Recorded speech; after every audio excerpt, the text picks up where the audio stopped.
Halo teman-teman, Assalamualaikum. Kembali lagi dengan saya, Dr. Namira. Kali ini saya akan ngebahas tentang apa yang harus dilakukan jika kita mengalami tanda-tanda seperti COVID. Sebelumnya, teman-teman jangan lupa untuk subscribe channel saya, Dr. Namira, untuk mengetahui updatean dari video-video saya selanjutnya. Oke, sebelum saya akan membahas tentang tema kita kali ini, saya akan memberitahu teman-teman sebenarnya COVID-19 itu gimana sih ya tanda-tandanya? Oke, jadi dia itu ada gambaran umum dan ada gambaran yang tidak umum. Nah, gambaran umum itu ialah seperti demam, baik itu demam yang semakin lama semakin meningkat, atau demam yang naik turun. Nah, demam yang dimaksud ialah di atas 38 derajat Celcius. Yang kedua adalah adanya batuk. Nah, batuk yang dimaksud ialah batuk yang terus-menerus gitu ya. Kalau cuman batuk yang sekali-sekali, yang kemungkinan besar ya tidak, seperti itu. Yang ketiga, ada perasaan seperti sesak nafas, baik yang dia sesak nafas ringan ataupun sesak nafas yang berat. Sedangkan gejala-gejala yang sebenarnya bisa terjadi pada COVID atau bisa terjadi pada penyakit-penyakit yang lain yang sebenarnya tidak terlalu khas, yaitu nyeri tenggorokan, kemudian adanya ruam-ruam pada kulit, hilangnya penciuman. Jadi kita misal ada bau itu nggak bisa kita mencium dan membedakan ini bau apa ya, seperti itu. Kemudian kalau kita merasakan sesuatu, kita itu sulit merasakan apakah itu rasa manis, pahit, asam, dan sebagainya. Kemudian ada rasa tidak enak di badan.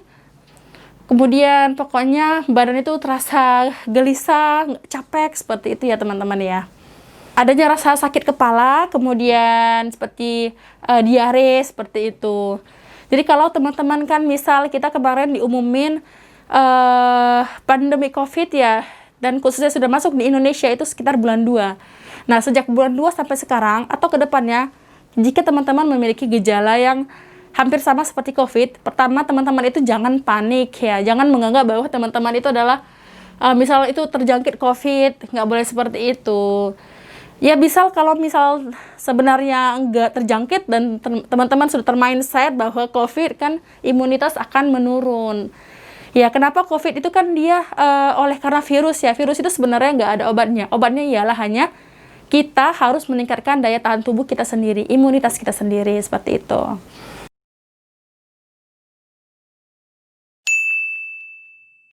Yang pertama ialah jangan panik ya.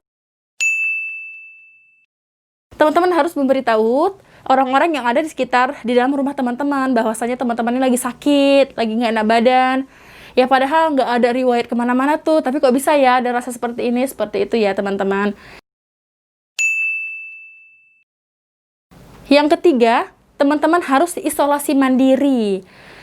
Sepakati kepada orang-orang yang ada di dalam rumah bahwa teman-teman harus diisolasi nih. Misal teman-teman ya tinggal dengan orang banyak dalam rumah, pastikan bahwa ada satu ruangan yang khusus untuk teman-teman berada di sana. Ya maksudnya seperti apa, teman-teman nggak boleh satu ruangan kepada yang lain, kepada orang tua atau siapa aja yang dalam rumah itu. Kemudian kalaupun harus ketemu mereka harus pakai masker ya, pastikan bahwa diri kita itu harus tetap aman di diri kita, dan kita juga harus aman terhadap orang lain, seperti itu ya. Isolasi mandirinya itu tidak hanya masalah ruangan, tetapi masalah kebutuhan peralatan mandi, peralatan makan, peralatan pakaian, dan semuanya itu harus sudah terpisahkan. Begitu ya, karena virus ini dia itu dapat menempel pada bagian-bagian benda-benda dan berbeda-beda. Misal di besi dia akan bertahan selama berapa hari. Di kayu dia akan bertahan selama berapa lama, di plastik, di kain dia itu kan berbeda-beda. Makanya semua peralatan apapun itu harus terpisahkan dari kita yang terkena COVID kepada orang lain yang kemungkinan akan tertular, seperti itu. Oke, jadi isolasinya itu harus berapa hari? Sebenarnya itu idealnya adalah 14 hari, tetapi kita coba melihat selama misalnya kita punya demam ya, tanda-tanda paling umum adalah demam, paling khas. Kita punya demam, kita coba selama 4 hari itu kita pantau, kita evaluasi demam kita itu. Apakah setelah 4 hari masih demam, ataukah sebelum 4 hari sudah membaik, Nah, kalau misal sudah membaik, teman-teman boleh bergabung lagi dengan keluarga. Tetapi, kalau misal lebih dari 4 hari teman-teman isolasi mandiri dan ternyata belum membaik juga, teman-teman harus tetap isolasi mandiri sampai hari ke-14. Nah, pastikan bahwa ini hal-hal yang saya beritahu ini yang harus dilakukan ini hanya untuk gejala-gejala yang ringan sampai sedang ya. Jadi maksudnya yang maksudnya tidak membahayakan teman-teman, masih bisa teratasi, gejala-gejala juga tidak terlalu berat, maka bisa teman-teman untuk isolasi mandiri sendiri di rumah, seperti itu.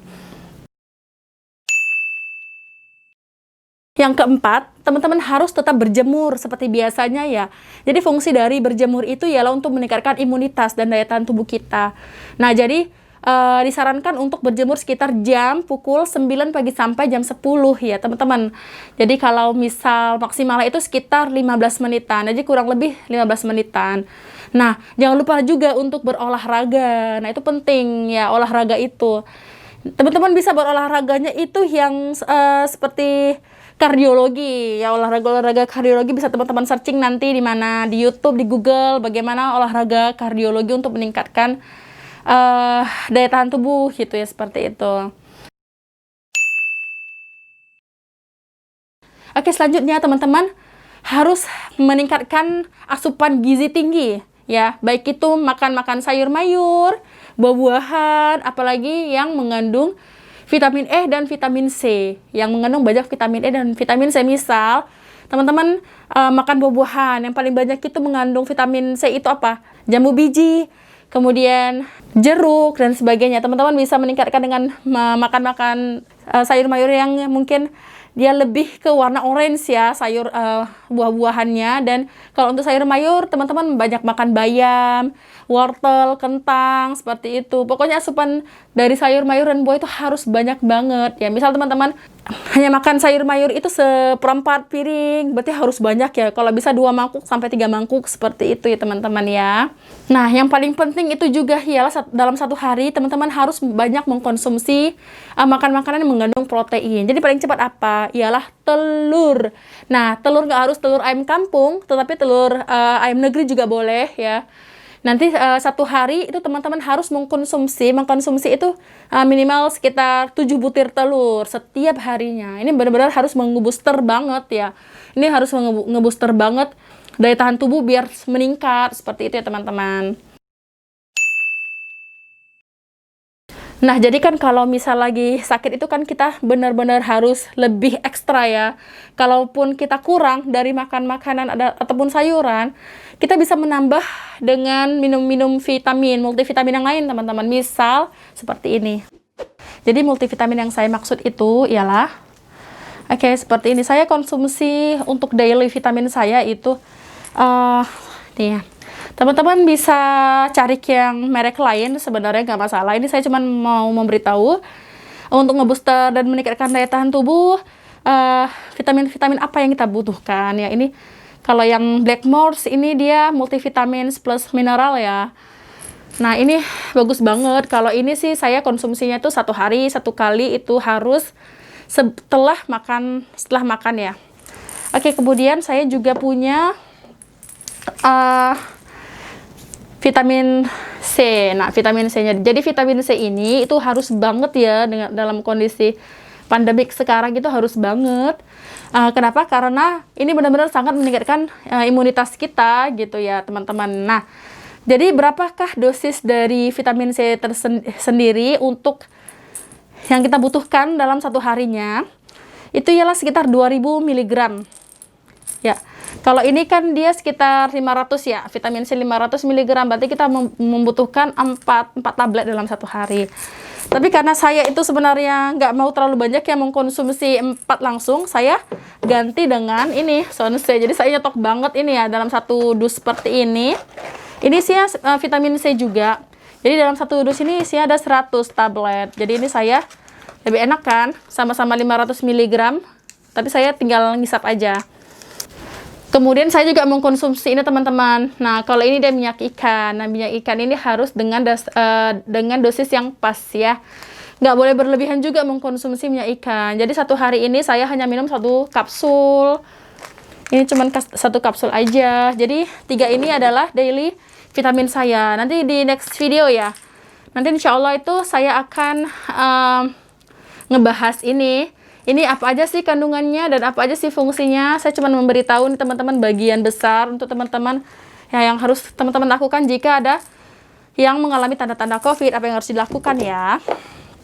Oke teman-teman, ini juga. Nah ini dia extra food ya. Kalau ini dia, ini keren banget ya. Dia ini mengandung 23 sayur dan buah-buahan. Ini harganya murah teman-teman, cuma 65 ribuan. Tapi ini fungsi banyak banget ya, Masya Allah ya teman-teman. Ini wajib punya ya. Bisa dicampur ke teh, bisa dicampur ke makanan, bisa diminum langsung seperti minum madu. Seperti minum madu ini satu hari bisa teman-teman minum sekitar 3 kali dalam satu hari, 2-3 sendok makan. Kalau untuk anak-anak itu sekitar 1-2 sendok teh ya. Nah, anak-anak itu yang dimaksud ialah di atas 2 tahun. Diusahakan harus hanya di atas 2 tahun. Ini bagus banget teman-teman.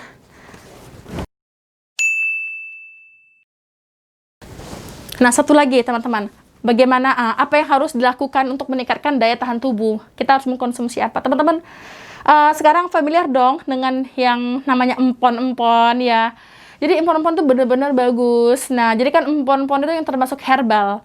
Jadi ketika mengkonsumsi empon-empon tersebut, teman-teman itu nggak boleh menyatukan dengan mengkonsumsi yang ini semua ya.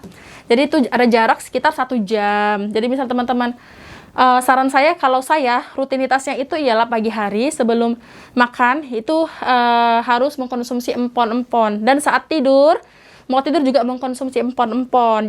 Jadi biasanya saya empon-empon saya ialah kunyit segini, jahe segini, temulawak segini, serai segini, kemudian bunga lawang 2 atau 3, cengkeh 4, dan 4 butir ya maksudnya ya. Kemudian kayu manis sekitar 3 cm. Nah, itu aja. Nanti teman-teman rebus sampai 2 menit. Jangan sampai mendidih banget, dia sudah mulai mendidih satu-satu gitu. Nah, matikan. Bisa dikonsumsi, bisa pakai madu atau bisa pakai gula merah atau bisa dikonsumsi seperti itu aja. Itu bagus banget ya teman-teman. Nah, lebih bagus teman-teman harus dicampur dengan apa? Jeruk nipis, biar untuk misal ada kolesterol sekalian ya, untuk menurunkan tekanan darah, tekanan kolesterolnya, tekanan darah itu, dan melancarkan peredaran darah. Itu bagus banget ya teman-teman. Dan untuk teman-teman yang sembelit juga bisa untuk melancarkan buang air besarnya teman-teman. Itu bagus banget.